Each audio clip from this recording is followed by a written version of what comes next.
I hadn't stepped into that house in 5 years. The front door stuck like always, swollen from decades of weather and memory. Elaine pushed it harder than necessary. The sound it made was a groan. Old wood protesting. Dust stirred in the sunlight. Nora lingered behind, arms folded, already uncomfortable. "Do we have to do this today?" she muttered. I didn't answer. Neither did Elaine.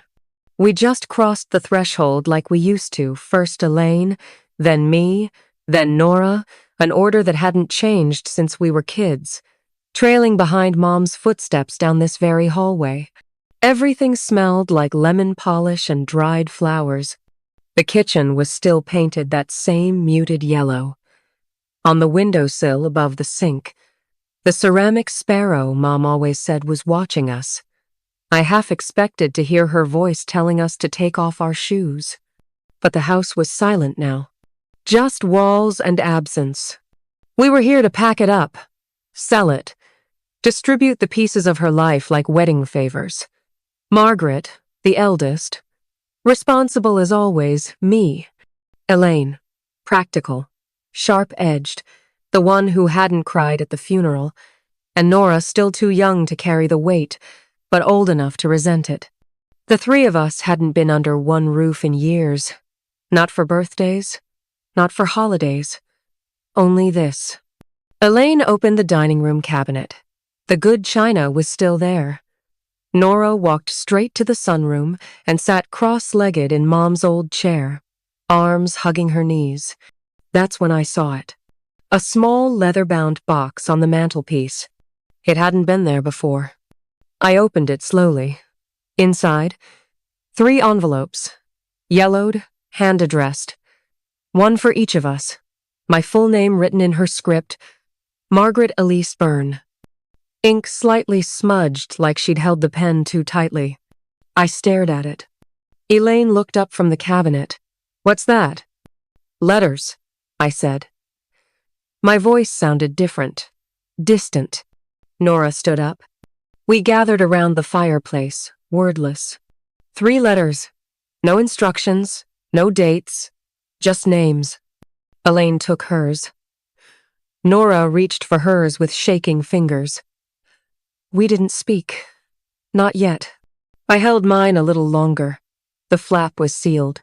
The paper warm in my palm, as if the house had kept it breathing. When I finally opened it, the room seemed to still. Inside was a single page, handwritten, unmistakably hers. To my firstborn, you were always watching me, more than I knew. There are things I never said. Things I never thought I was allowed to say. But if you're reading this, it means I'm gone. And silence no longer serves me. My eyes flicked up. Elaine was already reading hers, expression unreadable. Nora hadn't opened hers yet. The air between us shifted. The house was no longer just a container of memories. It had become something else. A confessional. And this was only the beginning. Nora didn't open her letter right away. She sat back down in the sunroom, clutching it like it might burn her fingers if she unfolded it. Elaine and I didn't push. The silence hung thick, made heavier by the creaks of an old house adjusting to our presence. I reread my letter. Just that one paragraph, no specifics, no apologies, but it felt like a dam cracking, like something long buried was inching its way to the surface. "Do you think there's more?" I asked. Elaine shrugged. "There's always more, especially with her." She moved with practiced confidence, pulling open drawers, inspecting the china cabinet, peeking behind framed photos. Not out of sentiment, out of instinct. Elaine was always the one who wanted facts, not feelings. "We can't pack everything today," she added. "But we should start." I nodded. "We'll take the kitchen." "Of course," Elaine said, gesturing like a conductor. "Because the kitchen is your domain, right?" It was meant as a joke. I didn't laugh. Nora finally stood, eyes distant, and walked to the hallway. Her fingers traced the floral wallpaper peeling now in places. She used to hide behind that hallway door during hide and seek. I remembered the sound of her tiny giggles echoing off the wood. We followed her. Because even now, even grown, some part of us was still orbiting around her.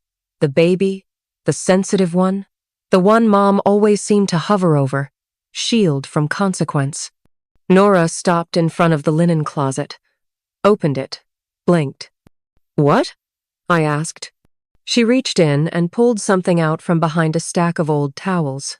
A small wooden box, locked. Elaine crossed her arms.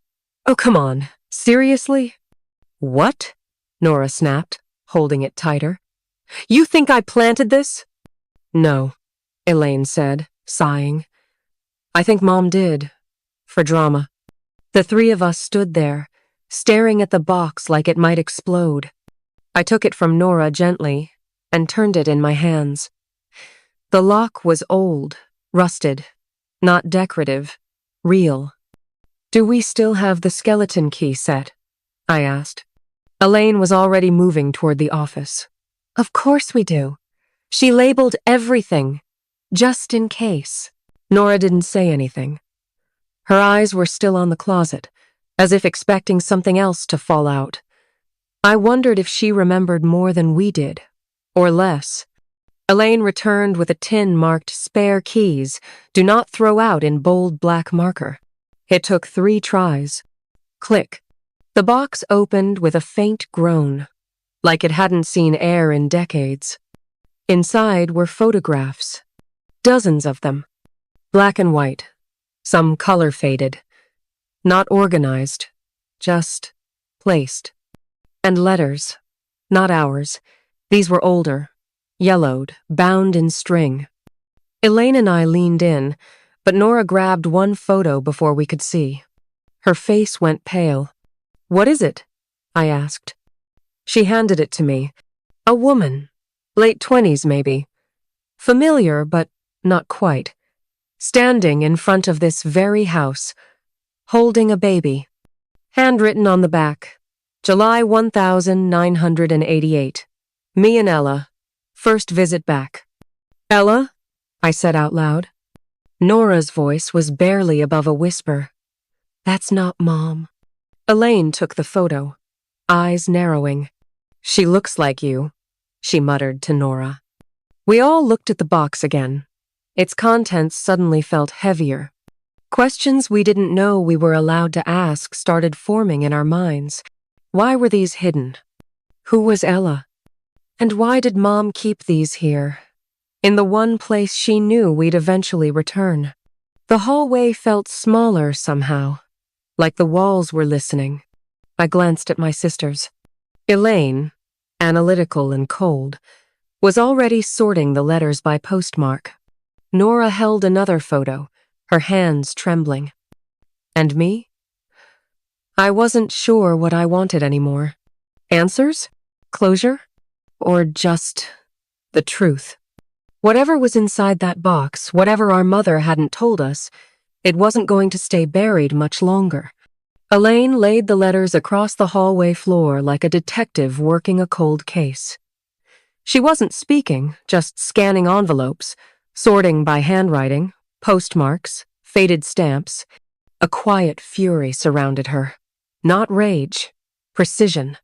Like betrayal needed cataloging before confrontation. Nora sat cross-legged beside her, staring at a photo she hadn't let us see yet. She traced the edge with her finger, over and over, lips slightly parted like she might speak, but didn't. I stayed standing. There was something about this house, our childhood home, that made sitting feel dangerous. Like stillness gave the walls permission to talk back. Elaine picked up a letter near the bottom of the pile and read it out loud. The 11th of October, 1989. Ella? I saw you last week from across the street. You didn't wave. I understand. I'm not asking for anything, not anymore. But I hope you're warm. I hope you sleep. I hope the house is quiet again. Nora looked up. Elaine was already opening the next one. No return address, no full name, just M. Every one of these is from them, to someone named Ella. But who's Ella? I asked. That photo said Ella and me. But who's writing to her now? And why keep these hidden? Elaine didn't answer. She was already on the third envelope. May 1990. Ella, I drove by on your birthday. The curtains were open. For once, I almost knocked. But I didn't. I miss your humming in the kitchen. Even now, when I smell rosemary, I think of you. Tell the baby, tell her I never stopped thinking of her. That last line hung in the air. Tell the baby, Nora repeated. What baby? Elaine stood up, abruptly. We need to check the attic. No, I said. We need to talk about this, about what this means. Elaine's voice was low, controlled. This means Mom kept a box of letters from someone, possibly a lover, possibly not writing to a woman we don't know, about a baby we can't identify. And she hid it, which means she didn't want us to know, which means it's important, and maybe dangerous, Nora whispered. Elaine ignored her. You coming or not? We went. The attic was everything it had always been. Dusty, cramped, time-frozen. Old dolls, holiday boxes, bins labeled in Mom's blocky capital letters. Elaine made a beeline for the corner where the oldest boxes were stacked. Here, she said, prying open one labeled, Archives. Keep until 2020. Inside, newspapers, yellowing documents, one binder labeled Health and Birth Records. Nora's hands shook as she opened it. Page 1. Our family tree. Or so we thought. But the entries were sparse. Dad's name was there. Our mother's Quaid. Our 3 names underneath, typed. Then a 4th. Emma, Dobb, unknown, adoption status closed. We froze. Elaine said it first. She had another kid. Nora whispered. We had a sister. No one spoke after that. There it was. Quiet, clean. Paper doesn't shake. It doesn't cry. It just tells the truth, cold and tidy. I sank to the attic floor. Emma. Not Ella. The letter writer wasn't writing to Mom. She was Ella. And Emma was the baby in the photo. Elaine rubbed her temples. So Mom changed her name, hid the records, cut off contact. Nora added, and kept all of it here, in case we ever found it. She wanted us to, I said quietly. Elaine stared at me. Why would you say that? Because she could have burned it, but she didn't. Outside, the wind picked up. The attic window rattled once. Something was shifting, and not just in the past. Our family had always been built on silence, on a mission, on that's not for children to know. But we weren't children anymore, and we were standing at the edge of a story we never knew we were part of. One name, one hidden child. Everything else? Still in the shadows. But not for long. We didn't sleep that night. Not really. After the attic discovery, Elaine went back to her hotel. Nora curled up on the living room couch with a blanket, but kept the lamp on. I stayed in the kitchen, poring over the binder, page by page, trying to find a thread to follow. There were receipts from an old women's clinic, hospital discharge papers, a single sheet titled Placement Agreement, with most of the names blacked out, but the date remained. May 7, 1986. I was 3 years old that year, meaning Emma would have been my younger sister. Except she wasn't. Not to us. Not to anyone. She was erased. At 5:42 a.m., I heard Nora padding in. Her eyes were rimmed red. She didn't say good morning, just sat down and whispered, "What kind of mother keeps a child a secret?" I didn't know how to answer. Because the truth was, I didn't want to judge our mother too soon. Not yet. But I also couldn't ignore what we had found. Elaine came back with coffee and questions. She didn't knock. We sat around the kitchen table like we were planning a heist. Except this wasn't about stealing. It was about reclaiming what was stolen from us. And maybe from Emma, too. Elaine pulled out a printout she'd made overnight. I found a listing, she said. There's a woman named Emma Caldwell. Age lines up. Born in May 1986. Lives in Maine. She works in art restoration. That's random, Nora said. Elaine shrugged. Maybe. But look, she posted this on her blog 2 years ago. She slid her phone toward us. It was a grainy photo. A black and white baby picture. A woman's hand holding a tiny fist. The caption read, "I don't know who you were. I just know you loved me enough to let me go." We all stared at it. That handwriting, Nora said. It's just like the letters. Slanted to the right. Closed loops. She's our sister, Elaine said flatly. I didn't argue, but something gnawed at me. If she's our sister, why didn't Mom ever say a word? Not even at the end? Elaine stood, pacing now, because she couldn't, or wouldn't. Maybe Dad didn't know. Maybe it wasn't his. Maybe it wasn't that simple. So what do we do? Nora asked. I didn't want to be the one to say it, but I did. We reach out. Elaine looked at me like I'd suggested setting the house on fire. Number. Not yet. Why not? Because we don't know what we're stepping into. We don't even know if she wants to be found. But if she doesn't, Nora said, why post that photo? Silence. Elaine finally sat back down. Okay, we write her. Carefully. One of us. Just to ask. No pressure, no expectations. I nodded.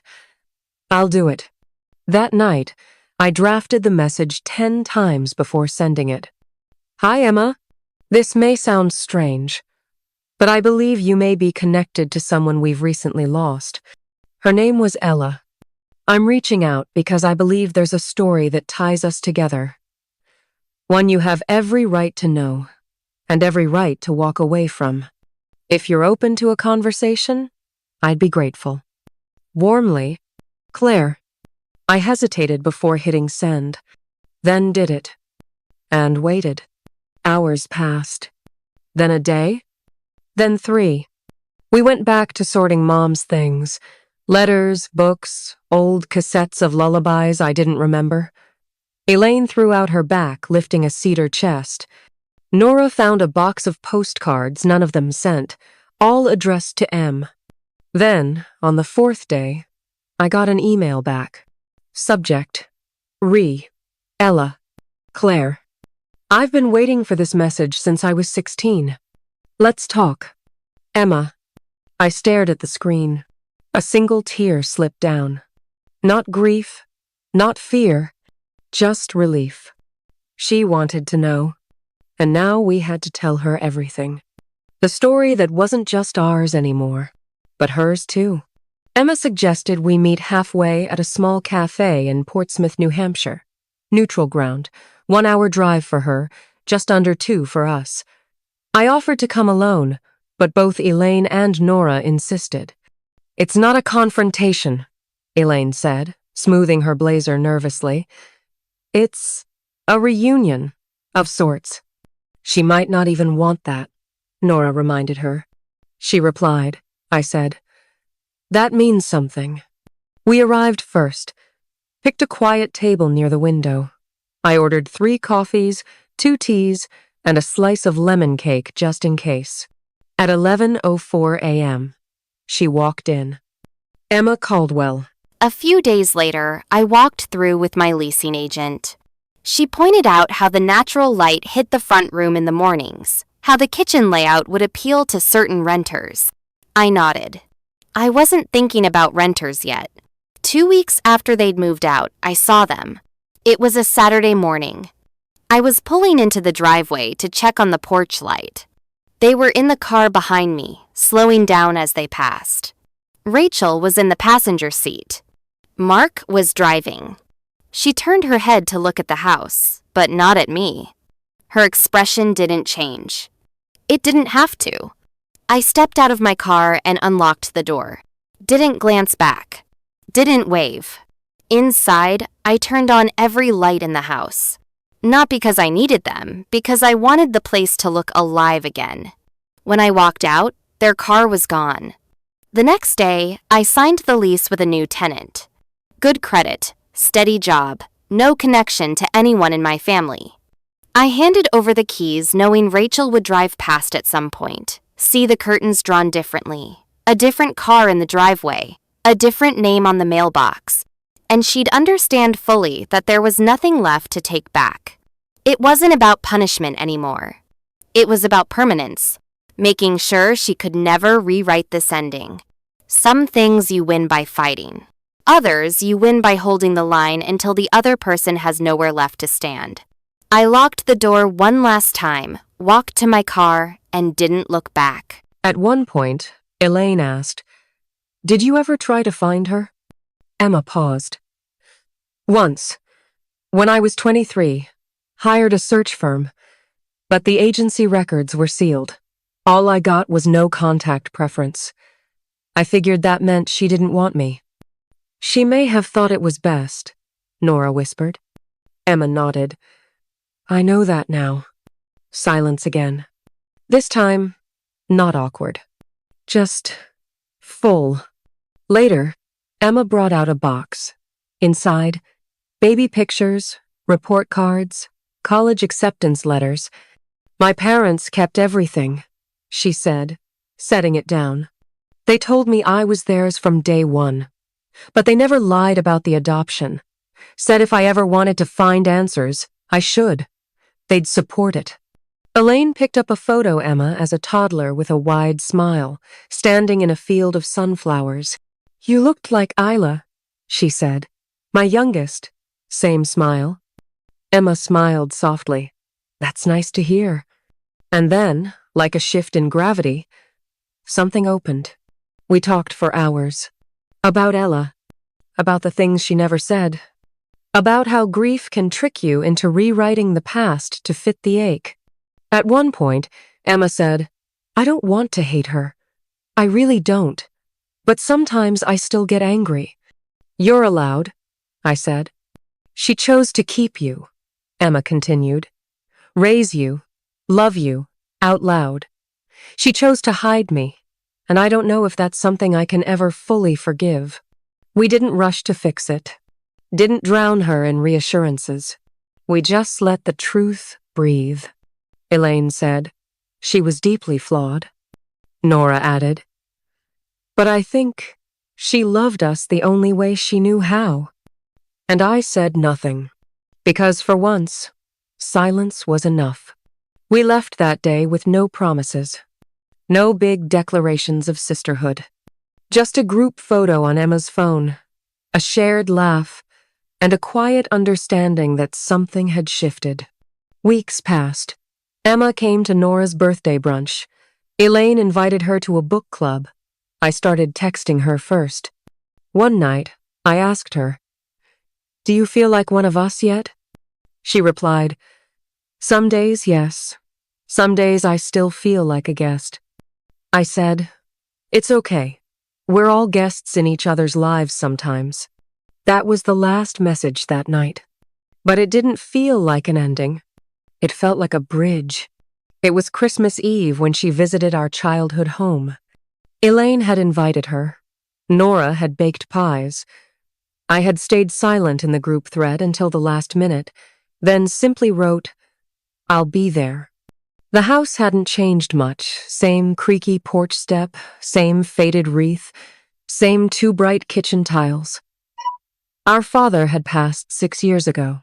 Elaine had taken over the space like a quiet curator of memory.